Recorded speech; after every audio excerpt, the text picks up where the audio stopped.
Hello, everybody! Welcome back to the Seattle Mariners March to October here on MLB The Show 24.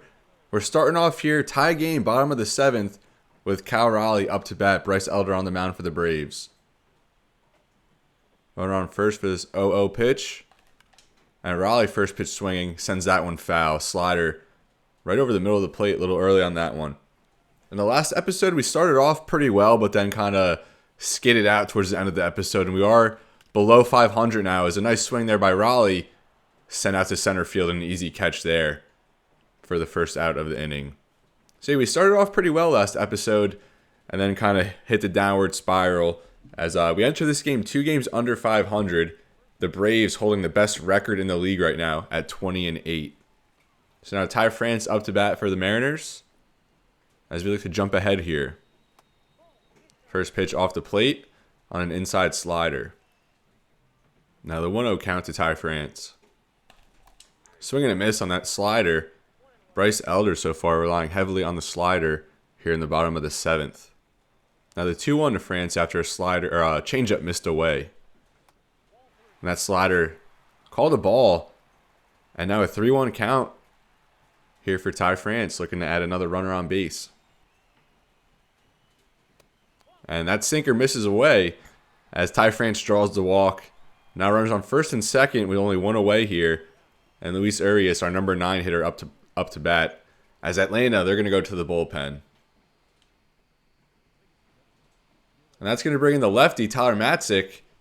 Pretty good so far in 7 2/3, his 6th appearance here early on in this season. Righties aren't hitting him well, lefties aren't hitting him well.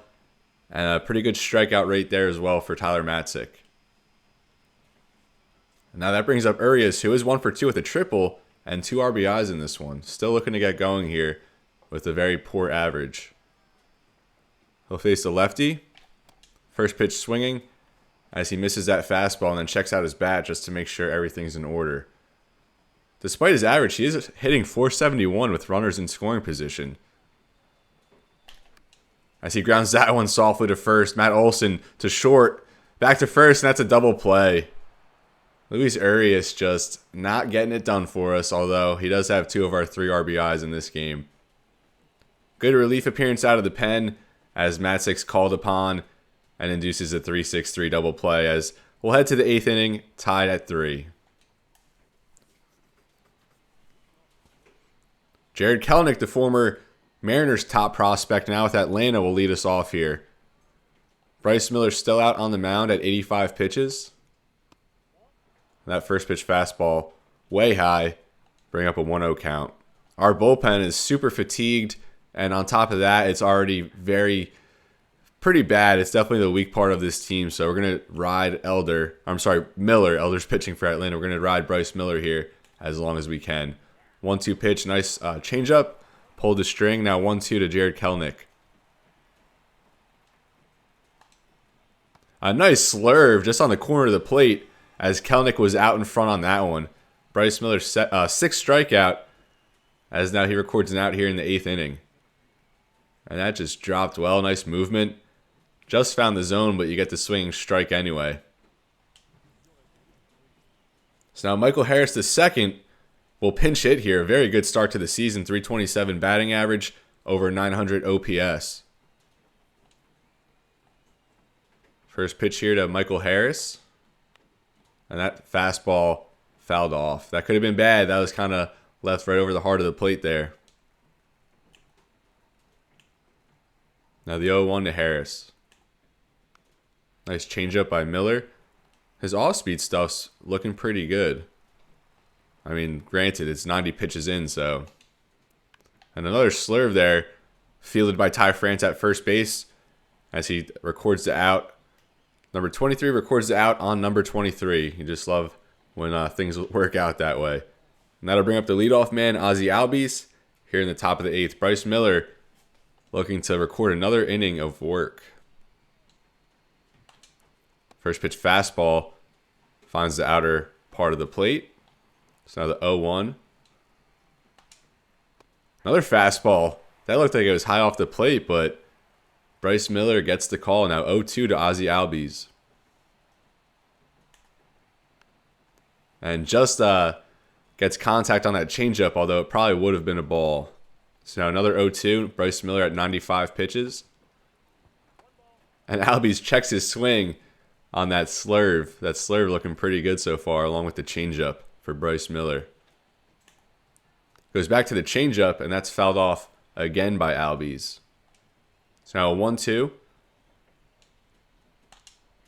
And Miller went inside with that fastball, and Albies just kind of swinging at everything, although he's making contact at least. Another 1-2. And that slurve right up the middle into the shift where J.P. Crawford's there as he records it out to Ty France at first. So no scoring here in the top of the 8th, and the Mariners have a chance now to take the lead with the top of the order coming up in the bottom of the 8th.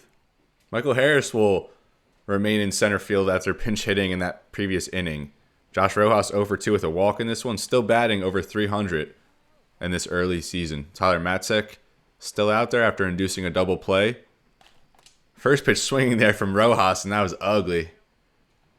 And the splits just popped up there for a second. Despite Rojas hitting over 300, he's batting 0-42 against lefties as a quick 0-2 count after he fouls off that slider. So a slider and a fastball miss away, and that brings up a 2-2 now to Josh Rojas. And a nice curveball there. Good bite on that one, and Matzek records the strikeout. Matzek looking very good out of the pen. And now it's going to bring up J.P. Crawford with 12 home runs in our first 28 games. Just on an unreal pace, OPS over 1,000. Let's see if Crawford can keep the power going. First pitch swing and a miss on a high slider. A slider misses away. Now 1-1 for J.P. Crawford. And another good curveball there by Matzek. His breaking ball is looking very good in this one. Now 1-2 to Crawford. Matzek looking for another K. As that fastball misses low and away. Now an even count here. 2-2. And a fastball misses away. So that brings up a full count here with Luke Raley on deck. He's been mashing as well early on in this season. Crawford fouls off a curveball. Now another 3-2 for the 7th pitch in this at-bat.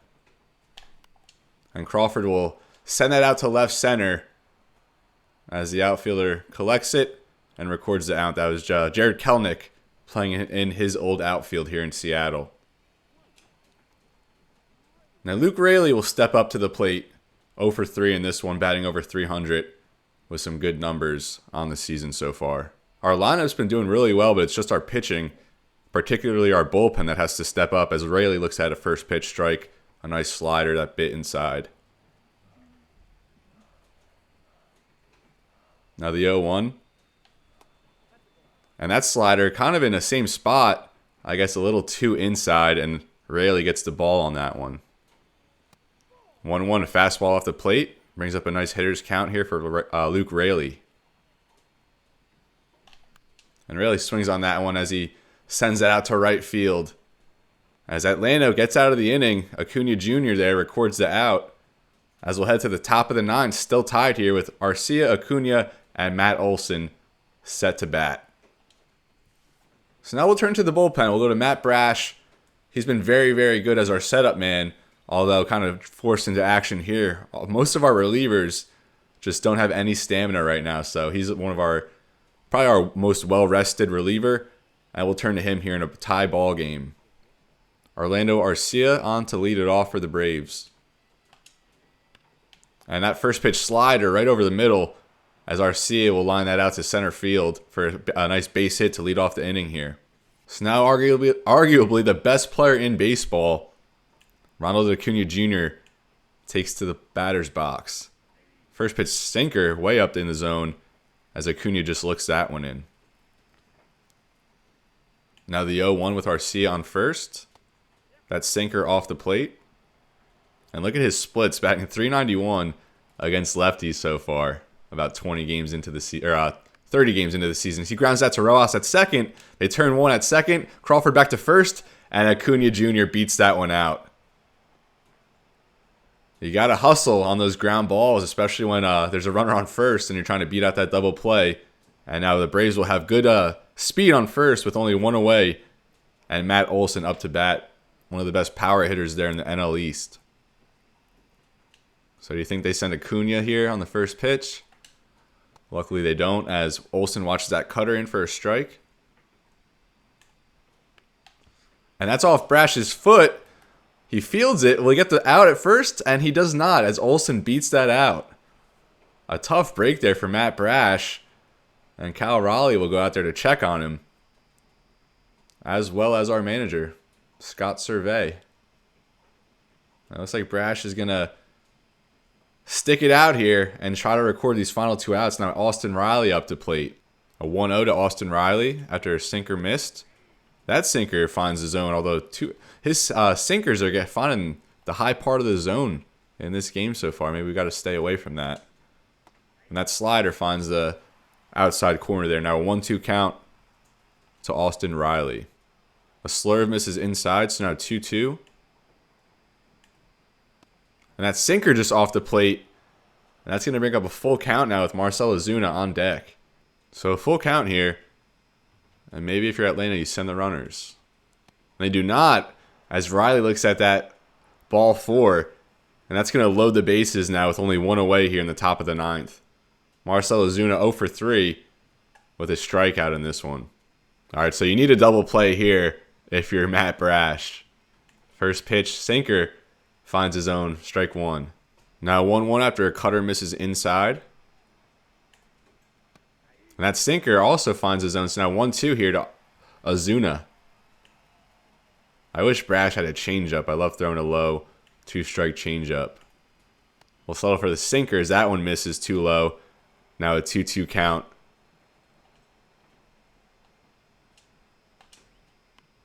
And Ozuna lines that slider foul, so still 2-2 here. And he grounds that to short. J.P. Crawford fields to Rojas. Rojas to first. And they get the double play. That's exactly what the doctor ordered there. A nice 6-4-3 double play to get out of the inning. And now we can win it now in the bottom of the 9th. Let's see if we can get some run support. That'll now bring on Reynaldo Lopez for the Atlanta Braves. A 5.11 ERA in just over 12 innings of work. A 12th appearance of the season. And a 2-0 record, though. Maybe he can record another one here. So Julio Rodriguez will step into the box. And, of course, you want him to get on base with that speed. And he blasts that out to right center. Harris finds it, though. And a first pitch swing in there by Rodriguez as Harris records the out. Now Mitch Haniger up for the Mariners. He does have a home run in this game. Would love to add another one here. As he's first pitch swinging, and he slaps that into right field for a base hit. Good piece of hitting there by Haniger as he gets on base. Another winning run on board for the M's. Good piece of hitting. Stayed back on that one and just slapped it out into right field. I love those opposite field base hits. And Haniger all pumped up, although we probably will look at a pinch runner here. Let's check it out. So, I mean, Haniger at 44 speed. Dylan Moore is like our only upgrade when it comes to speed. And I don't know if we want to use that quite yet. I don't know. I think we'll just leave Haniger. I put it on our team needs that we need to add speed, so I'm hoping we get some trade propositions here soon as Polanco a first pitch swing and a miss. Now the 0-1 to the Seattle second baseman. Another swing and a miss on that curve, and that puts him in a quick 0-2 hole. And another swing and a miss on the high heat as Polanco set down on 3 pitches as he fails to advance the runner. Good pitch mix there by Lopez and Polanco, super late, and we certainly weren't ready for the 99-mile-per-hour cheese on that one. Raleigh fouls off that first pitch curveball as that high fastball misses away. Now the 1-1. Raleigh is swinging a miss on the changeup, thinking fastball there. So now 1-2. Lopez a chance to get out of the inning with a strike as that curveball misses down and away. So now the 2-2, Lopez's 10th pitch of the inning. As that just misses off the plate, And that brings up a full count now as Haniger will be in motion. Ty France on deck. And Raleigh misses on the low curve. I thought we were going to blast that one, but Raleigh comes up short. And we have extras here in Seattle. Ronaldo Lopez, a good inning of work as he keeps the Braves alive in this one. So Sean Murphy will lead us off here in the top of the 10th. Matt Brash still out there, but we might have to go to the pen here soon. I'll maybe give him 1 or 2 batters. We don't have, like I said, I've been reiterating, we don't have much talent there in the bullpen, and a lot of our guys are pretty tired already. So let's see if Brash can work his way out of trouble. Swing and a miss on the high fastball. And now Brash in an opportune 0-2 count to start this extra inning frame. Slurve misses away. And that slider gets Murphy swinging and missing as Brash records his first strikeout and the runner holds at second. Let's take a look at the break on this one. 8 inches. And I still got I'm not sure what like an elite spin rate would be. So, I mean, that looks pretty good at 2.229, but I'm really not sure what 8 inches of pitch break. That's definitely a good figure. So after the strikeout, they'll get a pinch runner on at second. Forrest Wall on for the Braves. Jared Kelenic up to bat. First pitch missing on a fastball away. Maybe we should look to... So Kelenic's actually worse against righties. That's interesting. So we will keep Brash out for at least one more batter. That fastball does find the zone. So now 1-1. And Kelenic, stats-wise, like ratings-wise, worse against righties, but he is hitting righties .340 this season. Now a 2-1 count drawn so far by Kelenic. As that cutter misses low, now 3-1 to Atlanta's left fielder. That fastball finds the inside part of the plate. And a full count here to Kelenic. And that slurve misses away. Brash getting a little greedy going for a breaking ball there on full count, but at least now that sets up the double play. Michael Harris back out there as he pinch hit earlier in this game. And I'm really not sure what to do here. I mean, Brash still has decent stamina despite 20 pitches or so. Harris actually, like Kelenic, worse against right-handed pitchers. So I think we'll just leave Brash out there still in this one. First pitch to Harris, low. Bring up a 1-0 count. And I definitely would have brought in the lefty, Gabe Spire, if Harris was a stronger hitter against... if he wasn't as good against lefties, but that's just not the case in this at bat. A sinker away forces a swing and miss. And then he grounds that one to first, fielded by France over to short. Crawford back to first as Brash is a step late covering the bag. Wow, usually in those situations, the first baseman just gets back real quick to cover as Brash loses a foot race there to Michael Harris, and this inning lives on for now. So I'm conflicted. Do we go with Brash? I think we gotta over 30 pitches now. We gotta throw in another guy. So we're bringing Gregory Santos, our first look at him so far in this March to October series, and pretty good numbers so far, despite pretty high averages and a pretty low strikeout rate. So seems like he does well with runners on base, and we certainly need him to live up to that label here with a runner on third. Ozzie Albies up 0 for 4 in this one. A first pitch strike by Santos, 101 mile per hour fastball. So now the 0-1 from Santos. That sinker too low. Brings up an even count. Fouled off slider. Now bringing up a 1-2 count for Gregory Santos out of the bullpen. And that inside fastball gets Albies chopping at that one. And he's been pretty aggressive here, swinging at just about everything. And at bat before that went pretty long as he fouls off that low changeup. So Albie's seeing a lot of pitches in these 2 at-bats we've seen him in, but swinging at most of them.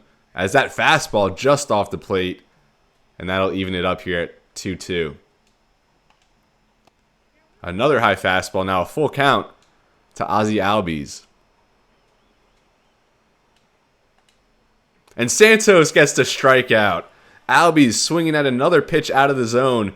That one he's not making any contact with as Santos called on, and he delivers a strikeout. A nice changeup away from the plate. As Seattle can win it here in the bottom of the 10th inning. Ty France will lead us off now. Not hitting for too much power this season, but he has been getting on base and a pretty decent average at 280.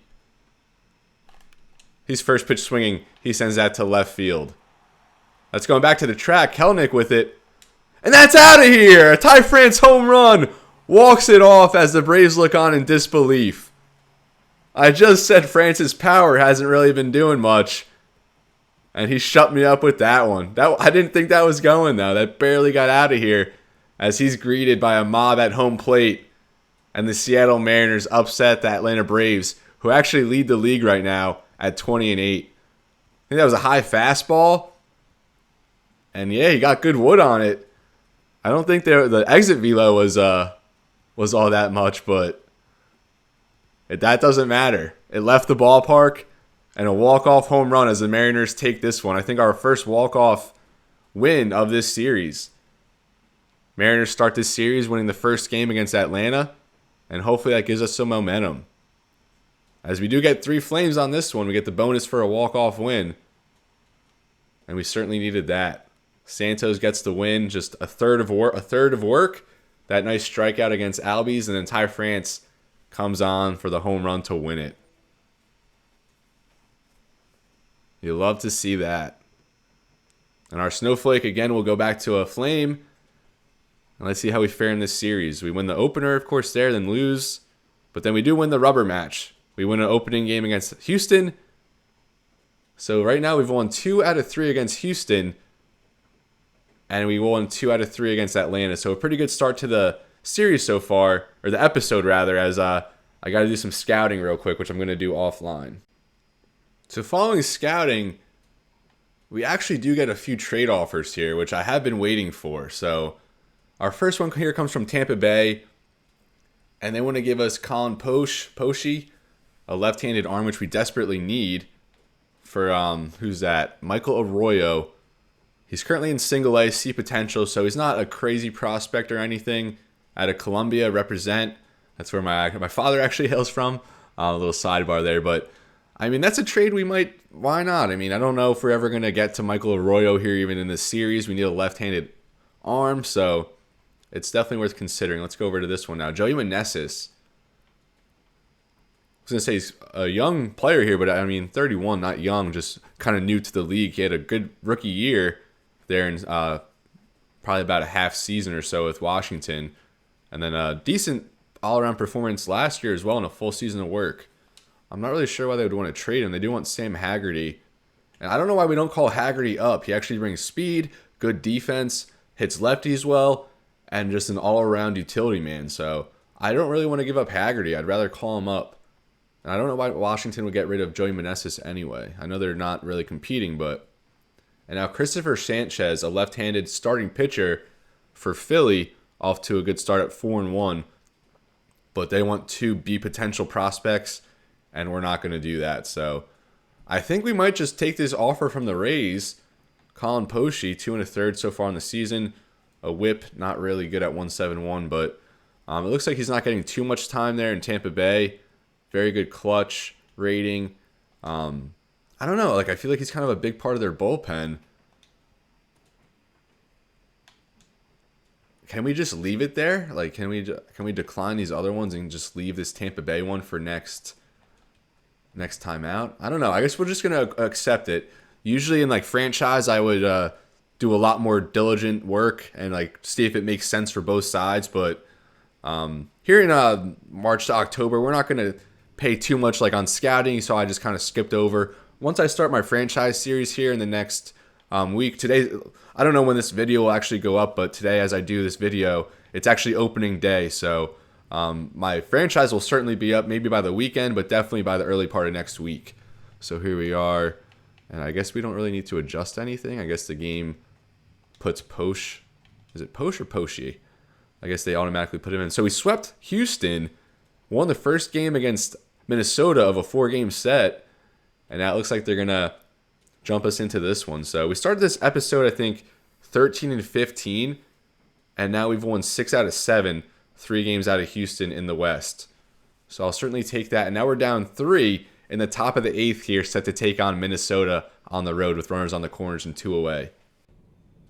Now we're set here from Target Field in Minnesota as we step into a 6-3 game. Luis Castillo, not the best performance in here, 6 earned runs. Top of the 8th now, runners on the corners for Luis Urias. And he's kind of improving his numbers a little bit here as we move on with this season. Justin Topa, first pitch, swing and a miss right down the pipe for Urias. And the closer there for Minnesota warming up, Johan Duran, one of the best closers here in the American League. Now the 0-1 count to Urias. And another swing and a miss on a slider right on the outside part of the plate. So a quick 0-2 count after we stepped into this one as that slider misses high. There's just something about Luis Urias. We cannot find our footing with him as we barely fell off that cutter. So now a 1-2 count after that fouled cutter. And what's the call going to be? Okay, that was definitely a strike that was in the zone. But Urias checks the swing after the appeal. So a 2-2 now. And he fouls off that sinker, staying alive. So the game is 6-3 and 12 hits for each team. As that slider misses low and away. Bring up a full count with Josh Rojas on deck. And the runner from first will be in motion. As the slider gets Urias chasing, and that should have loaded the bases. That's an ugly one, folks. As Topa gets out of a little jam there, and Minnesota heads to the bottom of the 8th, still with a 3-run lead. Ugly swing there from Urias. So that'll bring on the newly acquired Colin Poche for his first appearance as a Seattle Mariner. Just 2 1/3 innings of work over there in Tampa Bay as he's set here to take on a much larger workload. Willie Castro will lead this one off. First pitch from Poche in there for a strike. And that slider gets in there on the outside part of the plate. A quick 0-2 count to Willie Castro. And that curveball just off the plate. Minnesota leading the AL Central entering this game. Another curveball misses. A fastball off the plate as Castro works his way back into this one. He fouls off that fastball into the left field seats. Another full count deal. And that's right back to the pitcher as he gets the ground out there as he hands it over to Ty France as Poche records his first out here as a member of the Seattle Mariners.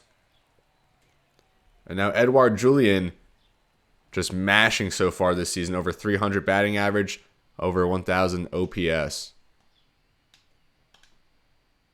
And that's slapped into left field opposite way. As Julien, very good speed. He'll round first, headed to second. As he'll start the inning for him with a stand-up double. 1 out already in the inning. And Minnesota with a runner in scoring position. So that'll bring up Royce Lewis for Minnesota. First pitch way high. As Poche's control certainly not looking like his strength. Swing and a miss on that fastball, 93 miles per hour. That slider misses off the plate. Now 2-1. And that's grounded to short. Picked up by Crawford, who fires to first as they get Royce Lewis on the ground out. Although Julien will advance to third now with 2 away. And that'll bring up Byron Buxton. 1 for 2 today with a single RBI, 2 runs scored.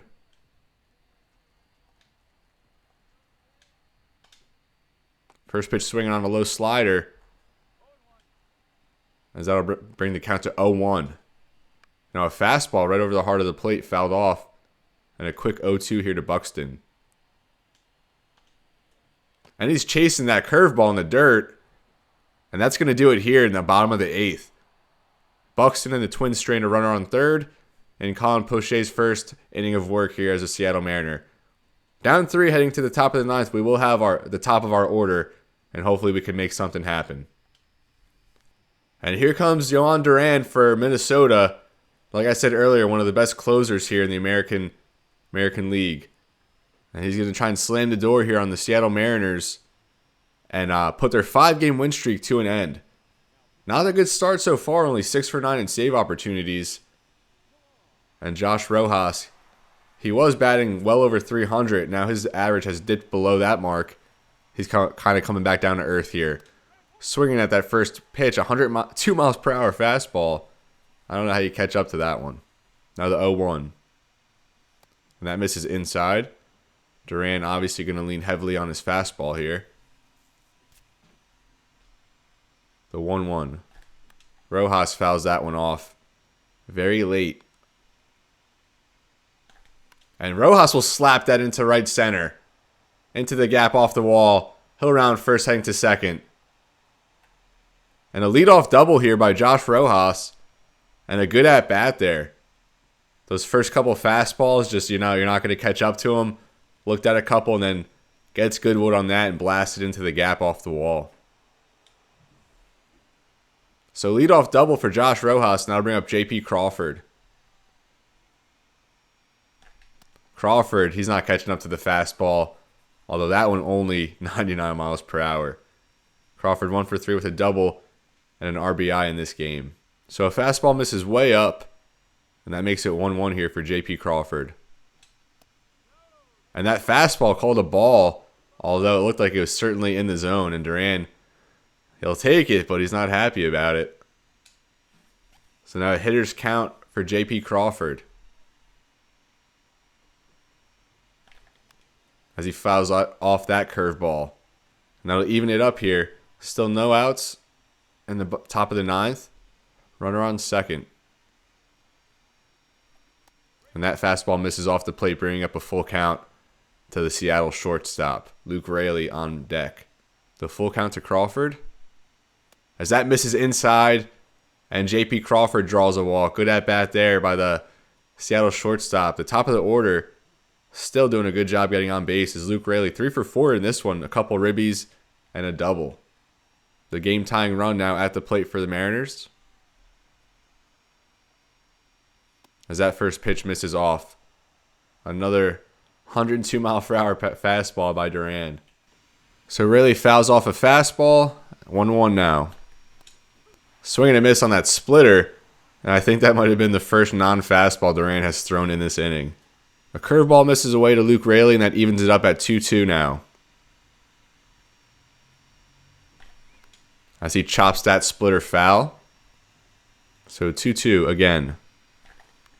As he is able to go the other way into left on that one. And they're going to send Rojas home. And he's going to score. So 3 men up, 3 men on here for Seattle. As Luke Raley pokes that one into left field to drive home a run. The game-tying run now on base for the Mariners. Getting a little rally going here. Luke Raley pumped up. And understandably so.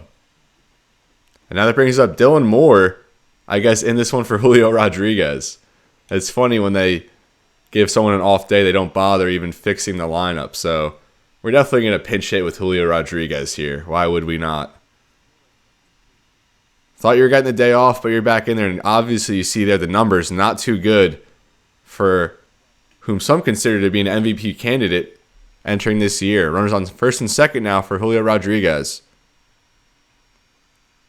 And that first pitch curveball misses up and in. Duran already had 18 pitches with no outs recorded in this inning. And Rodriguez fouls back that fastball. Now evened up at 1. And Rodriguez out in front of that curveball. That curveball right down the middle. But good late deception there by Duran. Now 1-2 to Julio Rodriguez. And a swing and a miss on the fastball. And Julio Rodriguez comes off the bench and goes right back to it after a strikeout by Duran. I think late on that fastball. He was early on the one prior, and that hurts. We just can't get going with Julio Rodriguez.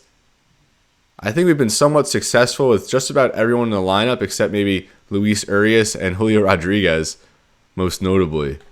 As Mitch Haniger fouls off that splitter, now an 0-1 count. And not to rain any negative light here, but a double play does end the game. Another pitch fouled off by Haniger, now in a quick 0-2 count. Duran fighting back pretty well with that strikeout against Rodriguez, now an 0-2 count here. As Haniger strikes out on the inside fastball. And just like that, Seattle had all the momentum. And it's kind of just dissipated here. Duran now just 1 out away from getting out of this one. And super late on that fastball. That was just honestly just a bad swing on my part. But, you know, it's the show. You're going to have a bunch of ugly swings. Now, Jorge Polanco, the last hope, as he looks at a first pitch ball. 1-0 count, runners on first and second. The go-ahead run at the plate.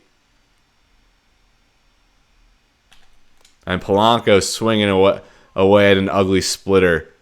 Current hit streak at 8 games, looking to get it extended here, but you're not going to do it with any swings like that. And another swing and a miss on an inside fastball. And now the Twins and Duran just 1 pitch away from getting out of this one. And that'll miss away as Polanco's still alive here. 2-2 count with 2 away in the top of the 9th. Another pitch misses away.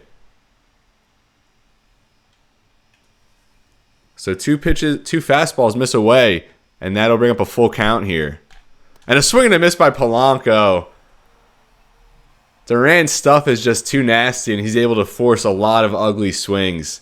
I should have been able to produce a little bit better in that spot, but I mean, still a tough task coming into this one down 3. We were able to put together a little bit of a rally there in the early part of the 9th inning, but ultimately Minnesota too strong as they hang on to win this one 6-4. And Seattle's nice 5-game winning streak comes to an end. So we do fail that key moment. And often the case in this series, we get a flame going, we get on a good track, and then it goes cold just like that. So we end up splitting a 4-game series against Minnesota and then win 1 against Oakland. And I think we've split the first 2 here against Oakland. So now it looks like we're going to get another key moment. Or we're going to get another player lock. I've been waiting for a player lock, and we're going to get one with Julio Rodriguez, who has just really been underperforming so far this season. This will be in a rubber match against Oakland, who of course is a team we should very well beat. One of the worst teams in the league. As we currently sit at 21-19, projected wins 84, which was our goal, or our target at the beginning of the season. So far, right on pace with where we were expected to be, but we are going to have to pick it up a little bit from here on out.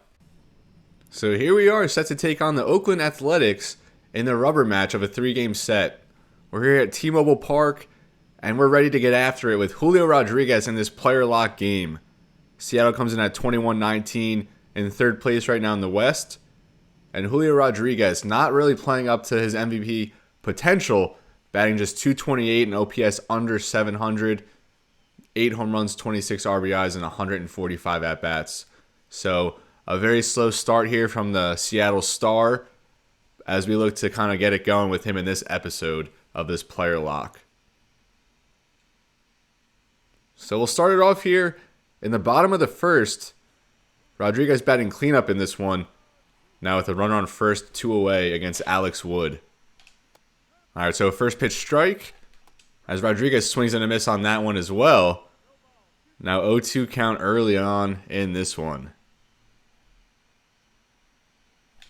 And Rodriguez lines that one up the middle as it's corralled there by the shortstop. And we're kind of robbed. I don't want to say robbed, but that looked kind of promising for a base hit up the middle. But Rodriguez starts this one 0 for 1 with a ground out. Now the bottom of the fourth, still no score. Rodriguez up for his second at bat with a runner on second. Alex Wood deals. And Rodriguez just a soft ground out to third base on that sinker.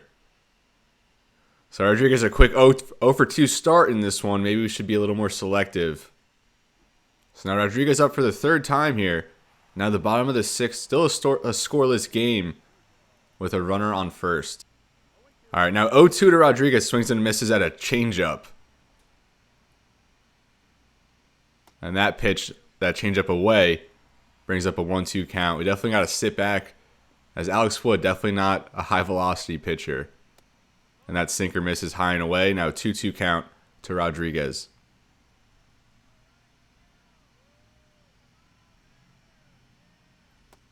That circle change misses away as well. So now a full count to Julio Rodriguez as he fights back from an 0-2 count.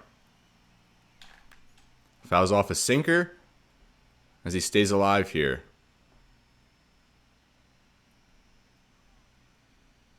Count still full. And he's swinging a miss on the changeup. We just cannot hit with this guy. I don't know what's going on. We can hit with just about everyone else in the lineup.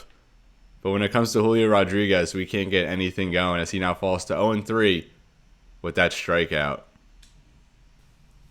So now up for what could be our last at-bat in this one. 0-3, 2 runners on here with Mason Miller now pitching for Oakland.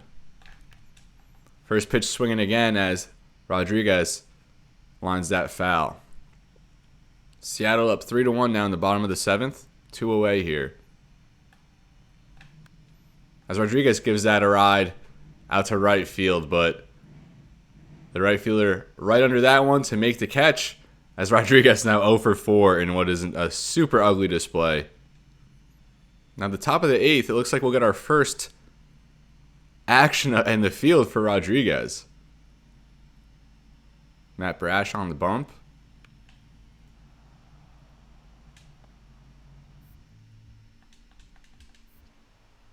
The throw to third, and he's gunned out. I wasn't really commentating there because I didn't think the runner was going. I was just kind of messing around.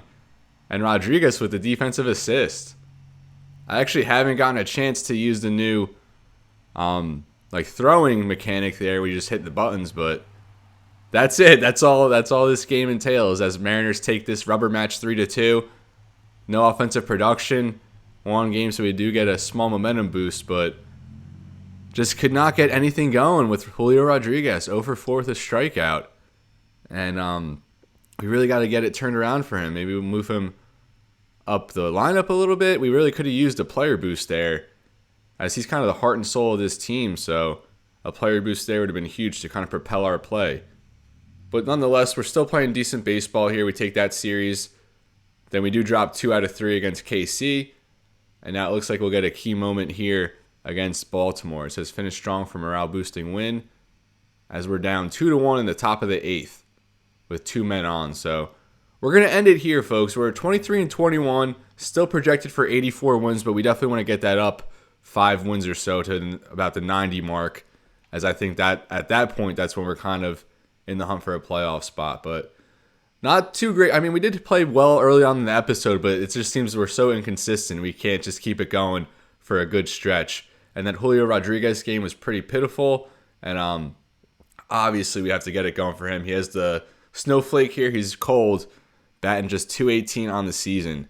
And he's regressing in a few categories here, as is overall down 1 point as well. So this is where I'm going to leave you, folks. Thank you so much for viewing this video. Thank you for hanging around for the Seattle Mariners March to October. We're now about 50 games into the season. So, and like I said, I'm going to have a franchise series starting here on the channel within the next few days. So stay tuned for that. And as always, everybody, it's been real and be well. Thank you so much for watching, and I'll see you next time.